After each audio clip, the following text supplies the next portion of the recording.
Bilang patunay ng matibay na paninindigan nito sa pagpapaigting ng kamalayan ng kabataan at pagpapanatili ng kapayapaan sa komunidad, nagsagawa ng malawakang talakayan ang Puerto Princesa City Police Office, Police Station 4, kaugnay ng programang Kabataan kontra Droga at Terorismo noong ika-23 ng Agosto taong kasalukuyan sa Barangay Marufinas. Pinangunahan ang aktibidad ni Police Corporal Ellie Rose D. Evio, WCPD-PNCO, sa ilalim ng pamumuno ni Police Captain Justin Kenneth A. Dalion, Acting Station Commander.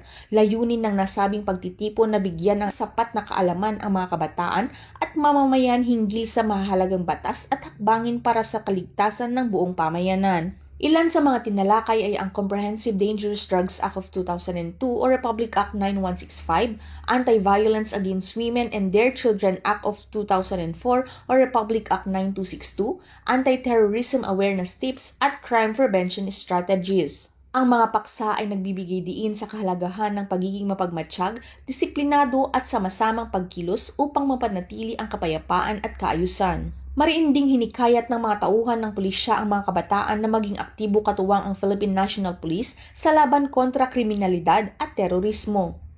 Pinaalalahanan silang agad na iulat sa mga otoridad ang anumang kahinahinalang gawain sa kanilang paligid sapagkat mahalaga ang papel ng mamamayang mulat at handang makiisa para sa seguridad ng kanilang komunidad. Ang inisyatibong ito ay sumasailalim sa patuloy na advokasya ng Philippine National Police na gawing katuwang ang kabataan sa nasyonal na pagpapaunlad sa pamamagitan ng pagtatanim ng kamalayan, pakikilahok at pagbabantay tungo sa isang mas ligtas at mas matatag na bagong Pilipinas.